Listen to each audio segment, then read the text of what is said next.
Today we will learn to use constant difference when subtracting. Let's start by solving this problem.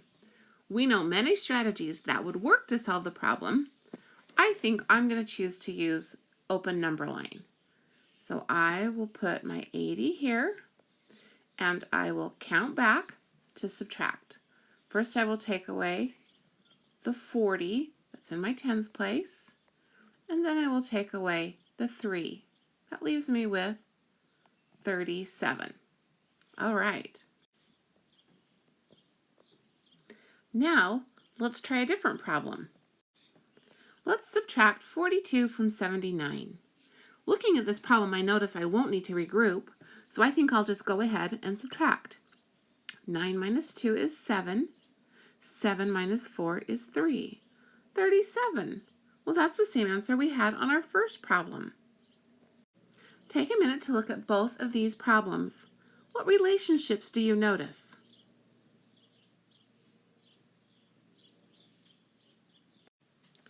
Did you notice that if we take 1 away from 80, we get 79? And if we take 1 away from 43, we would get 42? By taking 1 away from 80 and 1 away from 43, I created a problem that was easy to solve without regrouping. Let's try the same strategy with a different problem. 58 minus 17. Let's go ahead and subtract our 1 and see what our new problem would be, and then we'll see if we get the same answer when we solve both problems. So 58 minus 1 would be 57, and 17 minus 1 would be 16. All right, neither problem need to be regrouped, so let's just go ahead and solve. 8 take away 7 is 1, and 5 take away 1 is 4. Let's see if we get the same answer here. 7 take away 6 is 1, and 5 take away 1 is 4. We got the same answer. Our strategy worked. Well, we know the strategy works if we take away 1, but what if we take away a different amount? This time, let's try subtracting 7. We take away 7, take away 7. That will give us 51 and 10. All right, 8 take away 7 is 1. 5 take away 1 is 4. 41. Good, that's what we got the other time. Let's come over here. 1 take away 0 is 1, and 5 take away 1 is 4. We did get the same answer. As long as our difference remains constant, that means the same, we will get the same answer. Let's see what happens if we try subtracting a different amount. Let's subtract 8 here and 5 here. Do you think we'll get the same answer? This would be 50, and this would be 12. All right, we know this answer is 41. We've done this problem many times. Let's come over here and see what this one is. Oh, I see I would need to regroup to solve this problem. So I think I'll go ahead and use the open number line again to quickly solve it. 50. I'll make a jump of 10, gets me to 40, and another jump of 2 would get me to 38. 38, 41, and 38 are not equal. That strategy doesn't work if you don't use the same number to subtract. All right, we've proven that strategy works if you subtract the same numbers. But what about adding? Could we add to each of these numbers and get the same answer?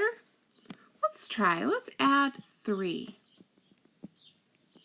All right, so now I'm going to get 61 minus 20. Look at these two problems. Which problem would you think is easier to solve just by looking at it? To me, 61 minus 20 looks more friendly. It's more friendly of a number to solve. Let's go ahead and solve them.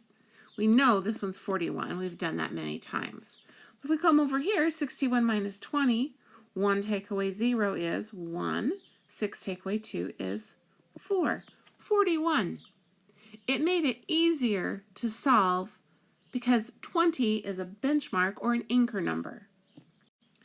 I use the strategy of constant difference to help create an equivalent problem that was easier for me to solve. Let's try it with some different problems. Look at this problem, 17 minus 9. I want to make it easy to solve. To me, I could quickly make a benchmark number by adding 1 to 9 and getting 10. So then I will add 1 to my 17 and get 18.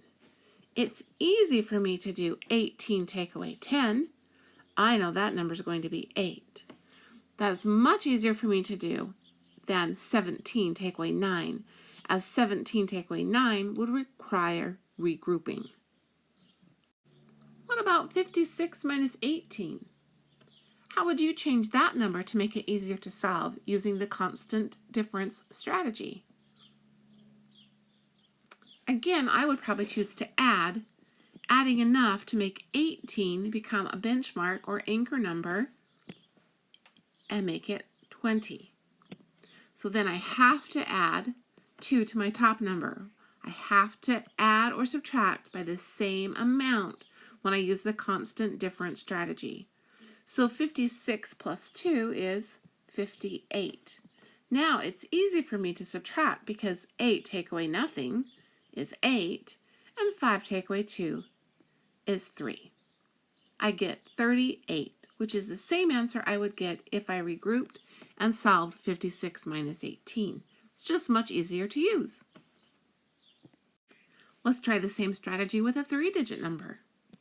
What would you do to solve this problem? I think I would choose to subtract 2 from 102 so that I have a 100. 100 is a very nice benchmark number. And then I would do the same up here. 193 minus 2 is 191. 191 minus 100 is much easier to do. I get a 1, a 9, and 1 minus 1 is nothing. So 91.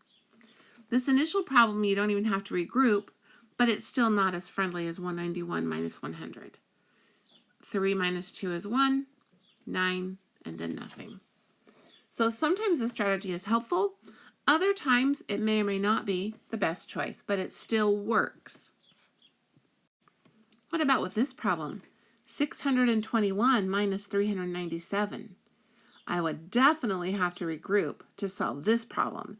So this would be an example of when using constant difference would be very efficient, very helpful to help me solve the answer quickly and correctly. All right, what would you do? As I look at this problem, again, I tried to make an anchor number. It'd be easy for me to make an anchor number out of 397 by adding 3. That would get me 400. I can add 3 to 621 and get 624. Now when I subtract, I don't have to do any regrouping, and subtracting from zeros is very easy. So 4 take away 0 is 4, 2 take away 0 is 2, and 6 take away 4 is 2. I can check my work by regrouping this problem, or I might just want to check my work on a calculator to make sure that the number that I used constant difference on was correct. Constant difference is best used when one of the numbers can be changed to a benchmark or anchor number. And remember, you can choose to either add or subtract, but you must do the same to both.